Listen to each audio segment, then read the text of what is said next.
भीषण सड़क दुर्घटना में 9 लोगों की मौत हो गई है, वहीं 5 लोग गंभीर रूप से घायल हो गए हैं।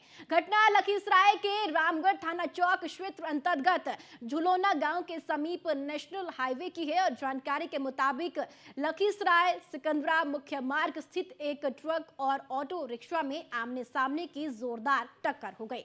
टक्कर इतनी भयानक थी कि ऑटो रिक्शा के परखच्चे उड़ गए और ऑटो रिक्शा में कुल 14 लोग सवार थे, जिसमें से 8 लोगों की घटनास्थल पर ही मौत हो गई, जबकि इलाज के दौरान एक शख्स की मौत हो गई है। बाकी बचे हुए गंभीर लोग जख्मी रूप से घायल हैं, जिनका इलाज अभी चल रहा है और जिनकी स्थिति गंभीर बताई जा रही है। तो 9 लोगों की मौत इस पूरे हादसे में हुई है, जहां 5 लोग घायल हो गए हैं। सूचना मिलते ही पुलिस मौके पर पहुंची है। बिहार के लखीसराय में यह भीषण सड़क हादसा हुआ है और इस सड़क हादसे के चलते कई लोगों की जानें भी चली गई है और कई लोग इस हादसे में गंभीर रूप से घायल हो गए हैं। बताया जा रहा है कि 9 लोग इस हादसे में 9 लोगों की मौत हो गई और 5 लोग इस हादसे में घायल बताए जा रहे हैं। तो बड़ी खबर आपको बता दें बिहार से, जहां पर यह भीषण सड़क हादसा देखने को मिला है। एक ट्रक और ऑटो रिक्शा में आमने सामने की जोरदार टक्कर हुई है। टक्कर इतनी भयानक थी कि ऑटो रिक्शा के परखच्चे उड़ गए और बताया जा रहा है कि ऑटो रिक्शा में कुल 14 लोग सवार थे, जिसमें से 8 लोगों की घटनास्थल पर ही मौत हो गई, जबकि इलाज के दौरान एक शख्स की मौत हुई है। साथ ही साथ बता दें कि बाकी बचे गंभीर रूप से जख्मी लोगों का इलाज चल रहा है। और चलिए इसी खबर पर ज्यादा जानकारी के साथ मनोज कुमार, ब्यूरो चीफ बिहार से हमारे साथ जुड़ चुके हैं। मनोज, इस हादसे को लेकर क्या अपडेट फिलहाल सामने निकल कर आया है? 9 लोगों की मौत इस हादसे में बताई जा रही है और पुलिस की तरफ से क्या कुछ जांच अभी की गई है?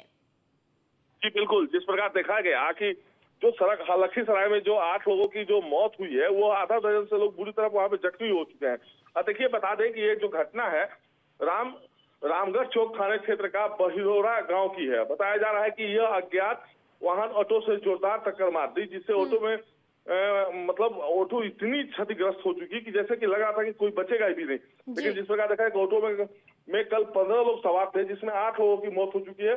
बाकी लोग जो है काफी सीरियस बताए जा रहे हैं। देखिए, इस मौके पर प्रशासन की काफी इसमें सहयोग मिला। प्रशासन के लोग वहां पहुंचे, एम्बुलेंस मंगाई गई और वहां पे जितने भी लोग थे आसपास का, उनका भी काफी सहयोग देखने को मिला। मनोज, लेकिन यहाँ पर ऑटो रिक्शा में 14 लोग सवार थे। यहाँ पर साफ तौर पर यातायात नियमों की धज्जियां भी उड़ाई जा रही है। क्या इस पूरे मामले को लेकर पुलिस प्रशासन सजग नहीं है बिहार में? क्योंकि 14 लोग एक ऑटो रिक्शा में सवार होना कहीं ना कहीं सवाल खड़े यहाँ पर कर रहा है। जी बिल्कुल, देखिए ये बिहार है, यहाँ पे कभी चाचे भतीजे का सरकार रहता है तो कभी महागठबंधन की या डबल इंजन की।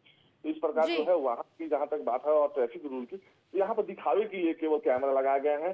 सीट बेल्ट नहीं लगाइएगा तो घर पे आपका फाइन भेजने का जो नियम है प्रक्रिया, लेकिन अब तक कोई कुछ भी फॉलो नहीं करता है। सिर्फ कागजों पे यातायात नियम दिखलाए जाते हैं। और सबसे बड़ी बात देखिए, अहम भूमिका है यहाँ पे जो ट्रैफिक की हो या फिर यातायात का जो परिवहन का जो नियम होना चाहिए, तो यहाँ पे ये लोग सीधे दारू और बालू में लगे रहते हैं, दर पकड़ में। इस तरह के नियमों पर कोई ध्यान किसी तरह का नहीं होता है। केवल देखने को मिलता है तो पटना शहर राजधानी है। इसके अलावा यदि किसी भी जिले में चले जाइए तो किसी तरह का यातायात का नियमों को ताक पर रखकर चलाया जाता है। जी चलिए, ठीक है मनोज, बहुत बहुत शुक्रिया आपका जानकारी साझा करने के लिए।